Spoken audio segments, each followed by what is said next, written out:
Les podcasts du Figaro.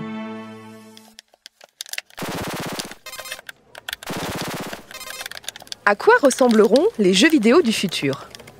Je crois en avoir eu un petit aperçu chez Ubisoft. En mars 2024, j'ai eu l'opportunité de tester dans leurs locaux parisiens un prototype d'une expérience absolument inédite. Parler comme je vous parle actuellement, avec des personnages de jeux vidéo.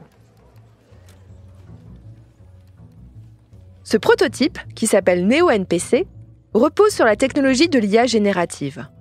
On la connaît bien depuis la mise en ligne de ChatGPT. Mais est-ce que l'IA générative va révolutionner la manière dont on fait et dont on joue aux jeux vidéo ? Allez, venez, je vous explique tout en 5 minutes.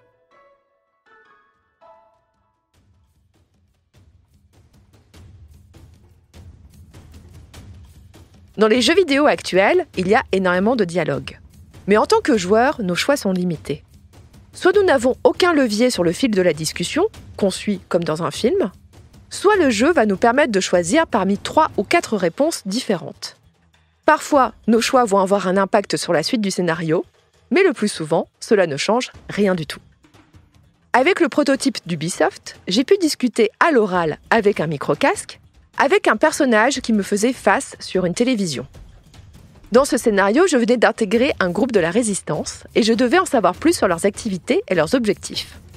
Je pouvais poser mes questions comme je le voulais, je pouvais aussi demander n'importe quoi ou bien me montrer agressive. Le personnage en face de moi me répondait non pas comme une IA désincarnée à la ChatGPT, mais comme un personnage doté d'une personnalité dans un univers bien défini.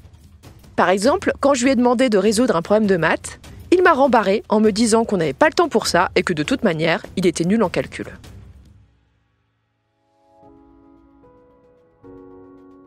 D'autres entreprises du jeu vidéo testent aussi la possibilité de parler avec des personnages virtuels.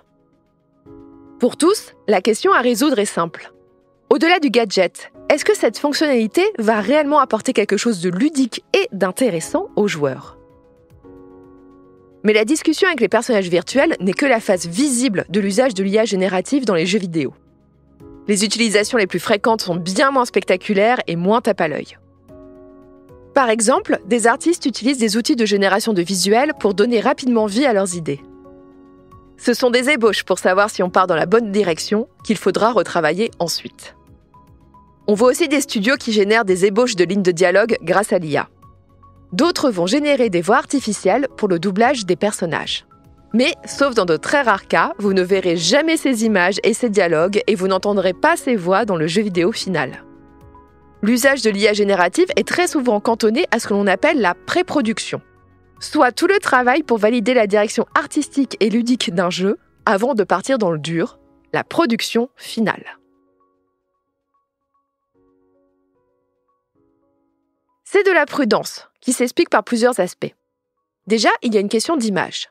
L'IA générative est mal perçue chez les fans de jeux vidéo, donc il vaut mieux faire profil bas.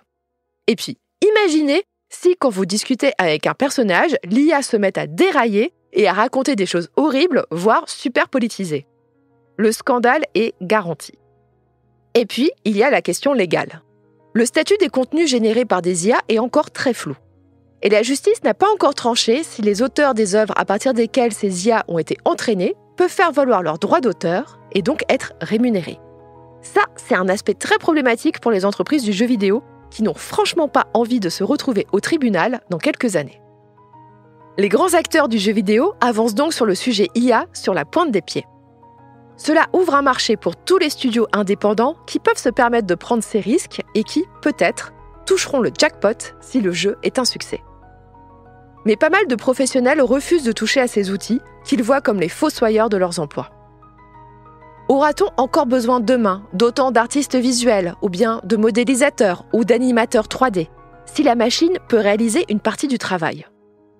D'autres, à contrario, affirment que les réfractaires qui ne savent pas manier ces outils auront bien du mal à trouver du travail demain.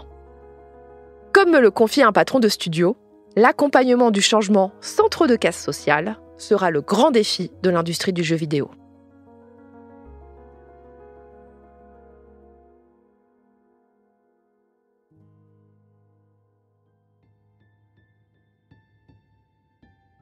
Merci d'avoir écouté Question Tech.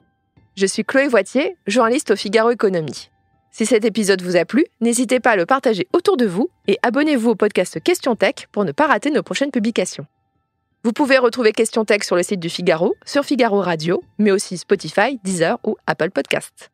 Et n'oubliez pas, dans la tech, il n'y a pas de questions bêtes. À bientôt!